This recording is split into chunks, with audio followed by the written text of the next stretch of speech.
কিসের জন্য চ্যালেঞ্জ নিলাম? এটি পরিব্রাজনের উৎসস্থল ও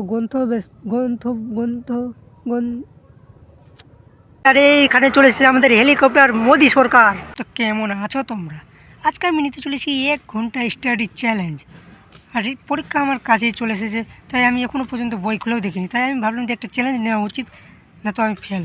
আর এখন বাজে 12টা 15 আর আমার চ্যালেঞ্জ শেষ হবে 1টা 15-তে। তো আমি আজকে ডিসাইড করলাম যে আমি আজকে ভূগোল পড়বো, কিন্তু ভূগোলের প্রথম অধ্যায় দেখেই আমার এরকম রিয়াকশন হলো যে আমি তো ভূগোল বই আনলাম, এখানে ফিজিক্সের চ্যাপ্টার কোথা থেকে আসলো? তার মানে আমি বইয়ের প্রথম চ্যাপ্টার পড়ে দেখিনি। এটা হচ্ছে আমার অবস্থা এখন। আর এখনও পর্যন্ত আমি খাওয়া দাওয়া করিনি। তো আমি ডিসাইড করেছি আমি 1 ঘন্টা চ্যালেঞ্জ কমপ্লিট করতে পারলে খাবো, না তো খাবো না। যদি কমপ্লিট করতে পারি তাহলে যে নিচে খেয়ে আসবে, না তো না। জনঘনত্ব কাকে বলে? কোনো দেশের মোট জনসংখ্যা ও মোট জমির অনুপাতকে সেখানকার জনঘনত্ব বলে। অন্যভাবে বলা যায় প্রতি বর্গ কিমি এলাকায় যত মানুষ বসবাস করে তাকে ওই অঞ্চলের জনঘনত্ব বলে। বৈশিষ্ট্য: এটি একটি দ্বিমাত্রিক ধারণা। 2. এটি পরিমাণগত ধারণা। উদাহরণ: 2011 সালে ভারতের জনঘনত্ব 382 জন পার বর্গ কিমি। 2. মানুষ জমি অনুপাত কাকে বলে? কোনো দেশ বা অঞ্চলের মোট জনসংখ্যার সঙ্গে মোট কার্যকর জমির অনুপাতকে মানুষ জমি অনুপাত বলে। বৈশিষ্ট্য: 1 নম্বর, এটি একটি ত্রিমাত্রিক ধারণা। 2 নম্বর, এটি গুণগত ধারণা। উদাহরণ: 2011 সালে ভারতের মানুষ জমি অনুপাত 432 জন পার বর্গ কিমি। কাম্য জনসংখ্যা কাকে বলে? কোনো নির্দিষ্ট দেশ বা অঞ্চলে নির্দিষ্ট সময়ে প্রাকৃতিক সম্পদ ও জনসংখ্যার আদর্শ অনুপাতকে কাম্য জনসংখ্যা বলে। বৈশিষ্ট্য: এক্ষেত্রে শিক্ষার হার প্রায় 100% হয়। মানুষের মাথাপিছু আয় খুব বেশি হয়। উদাহরণ: জার্মানি ও ফ্রান্সে দেখা যায়। পরিব্রাজন কাকে বলে? বিভিন্ন প্রাকৃতিক, অর্থনৈতিক ও সাংস্কৃতিক কারণে মানুষ যখন স্থায়ী ও অস্থায়ীভাবে এক স্থান পরিত্যাগ করে অন্য স্থানে গমন করে তাকে পরিব্রাজন বলে।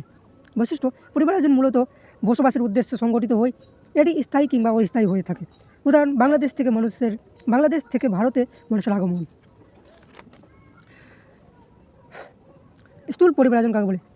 কোনো কোনো নির্দিষ্ট অঞ্চলে অন্তর্মুখী পরিব্রাজন ও বহির্মুখী পরিব্রাজনের মিলিত ফলকে স্থূল পরিব্রাজন বলে। বৈশিষ্ট্য: এটি কোনো অঞ্চলের মোট পরিব্রাজনের সংখ্যাকে নির্দেশ করে। কী বললাম? Wait a second. এটি কোনো অঞ্চলের মোট পরিব্রাজনের সংখ্যাকে নির্দেশ করে, ঠিক আছে। এটি পরিব্রাজনের উৎসস্থল ও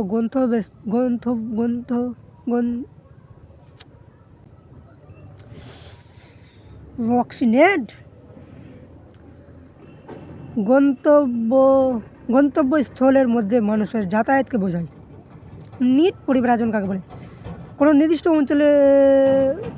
অঞ্চলে অন্তর্মুখী পরিব্রাজন ও বহির্মুখী পরিব্রাজনের বিয়োগফলকে নিট পরিব্রাজন বলে। বৈশিষ্ট্য: এটি কোনো অঞ্চলের পরিব্রাজনের ফলে জনসংখ্যা কী পরিমাণে বৃদ্ধি বা হ্রাস পায় তা নির্দেশ করে। এটি প্রকৃতপক্ষে অধিবাসন অপেক্ষা অভিবাসন কম কিংবা বেশি তা বোঝা যায়। আরে এখানে চলে এসেছে আমাদের হেলিকপ্টার মোদি সরকার। আমি এখন মেলে পড়লাম, কিন্তু কটা বাচ্চার টাইম মাত্র 38, কমই হলো। আর মনে হচ্ছে কি এখন অনেক পড়ে গেলাম, মন কেটেও গেলো পড়তে পড়তে। কিসের জন্য চ্যালেঞ্জ নিলাম? একটা চ্যাপ্টার অর্ধেকটি পড়া হয়ে গেছিলো, তো আমি ভাবলাম কি মনে হয় 1 ঘন্টা হয়ে গেলো। 1 ঘন্টা না তো 40 মিনিটও হয়ে যাওয়া উচিত, কিন্তু এখানে তো মানে মাত্র 15 মিনিটও হয়নি। চ্যালেঞ্জ পূরণ করতে পারবো? এখন থেকে মন কেটে গেল, আর পেট তো কোঁ করছে, খিদা মারাত্মক লেগেছে। কে জানে কী হবে। না, পড়তে হবে। একদম খতরনাক জিনিস করেছে, না পড়তেও ভালো লাগে আমাকে। মানব উন্নয়ন কাকে বলে? যে প্রক্রিয়ার মাধ্যমে মানুষের অর্থনৈতিক, সামাজিক ও রাজনৈতিক ও সাংস্কৃতিক কত ধরনের কিছু হয়েছে না খালি আউলি যাচ্ছে। মানব উন্নয়ন কাকে বলে? যে প্রক্রিয়ার মাধ্যমে মানুষের অর্থনৈতিক, সামাজিক, রাজনৈতিক ও সাংস্কৃতিক সব ধরনের উন্নতি সম্পন্ন হয় তাকে মানব উন্নয়ন বলে। বৈশিষ্ট্য: এক্ষেত্রে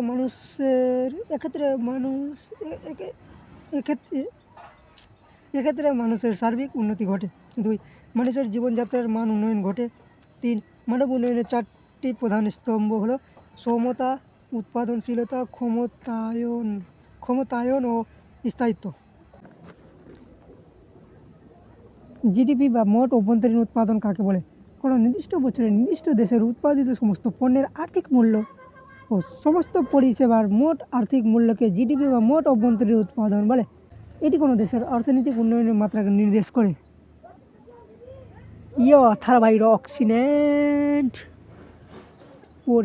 पढ़चिस ना ऑक्सीनेंट पढ़ची तो चश्मा कैसा लगा मेरा कमेंट में ज़रूर बताना मेरे भाई लोग। भाई ये देख रहे हो एक और बंदा आ गया है लॉबी में खेलने के लिए। हेलो गाइस, वो भी मोबाइल में शूट कर रहा है। हाँ हेलो गाइस, और हमारा मम्मी बक बक कर रहा है। प्योर बेंगोली भी बात के साल করেছিস। আমি স্টাইল মারব চশমা। অটোমোবাইল শিল্প বা লোকোমোটিভ শিল্প কাকে বলে? যে ভারী ইঞ্জিনিয়ারিং শিল্পে বিভিন্ন ধরনের যন্ত্রাংশ বা উপকরণ জোড়া লাগিয়ে নানা ধরনের যানবাহন নির্মাণ করা হয়ে থাকে অটোমোবাইল শিল্প বা লোকোমোটিভ শিল্প বলে। কি বলবে মানে বলতো আল কোথায় আছে দেখো তো বল। মোবাইল মোবাইল বলছি না, আমি আরেকবার পড়ছিলাম। তুই যেটা না, না। তুই শুনবি কি? আমি আরেকবার পড়ছি। উদাহরণ যেরকম রেল ইঞ্জিন নির্মাণ শিল্প, জাহাজ নির্মাণ শিল্প। আমাকেও এবার বুঝতে হবে। বহু বৃহৎ বহুজাতিক সংস্থাগুলো সস্তা সুলভ দক্ষ বিদেশি শ্রমিকদের সাহায্যে ইন্টারনেটের মাধ্যমে কাজ করিয়ে নেওয়ার পদ্ধতিকে আউটসোর্সিং বলে। অনলাইনে যাদেরকে কাজ করিয়ে নিচ্ছে কোম্পানিগুলো ওদেরকে আউটসোর্সিং বলা হয়।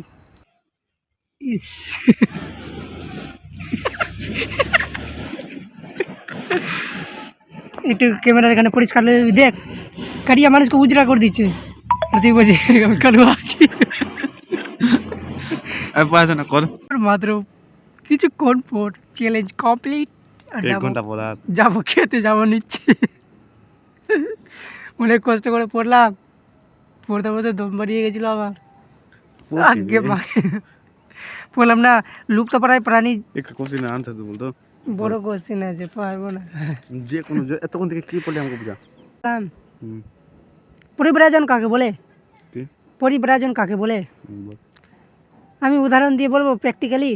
না যেমনি পড়ছি না, যেমনি পড়ছি বলবো না, প্র্যাকটিক্যালি বলছি। আমরা এখানে বাগবাড়ি বাঁধে আছি, মালদাতে থাকছি।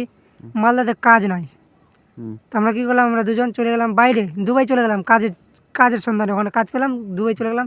ওখানে যে কাজ করছি খেয়ে দিয়ে ওখানে মস্ত থাকছি। তো এক জায়গা থেকে অন্য জায়গায় গমন করা বা অন্য জায়গায় যাওয়া, ওটাকে বইয়ের ভাষায় বলে পরিব্রাজন। हो गया छुट्टी।